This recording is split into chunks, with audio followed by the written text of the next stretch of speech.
So Clark Bender is the director of digital operations at the Chicago Tribune. There's this Hulu story today that is talking about their audience measurement methodology changed, and all of a sudden it seems like a much smaller audience. This is something that in newspapers and in our online site we talk about a lot. Also, Clark, you track those things at the Chicago Tribune. What kinds of things can be known about the size or what kind of audience we have online? Sure. Well, first of all, there's sort of two kinds of measurement, right, that we're concerned with. Sometimes there's internal measurement, and that's what our servers tell us we're delivering to users, right? So we talk in terms of pages, right? One screen is sort of a page that's been delivered to a user. And our internal servers will tell us one number, and then sometimes you'll run into these companies like ComScore and such who are measuring these services for advertisers primarily.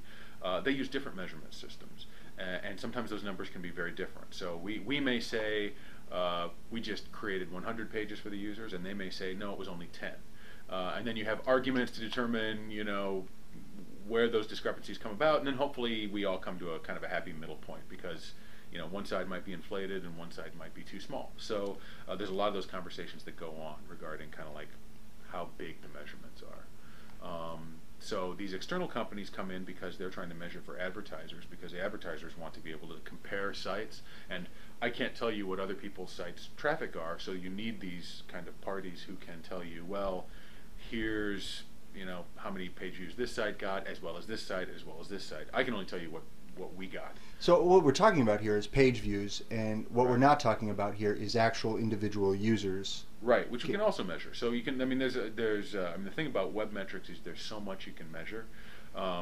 It's information about users, how long they were on the site, what pages they were looking at. Not about individual people, so much as just, user X, who came to your site for 5 minutes and they looked at these 5 pages and then they went to this page and then they left your site, or they came in from Google and they looked at one page and they left. Those are the kinds of things we can measure and look about, but if people get kind of a feeling like, oh, it's Big Brother and I know what they're reading, we really don't.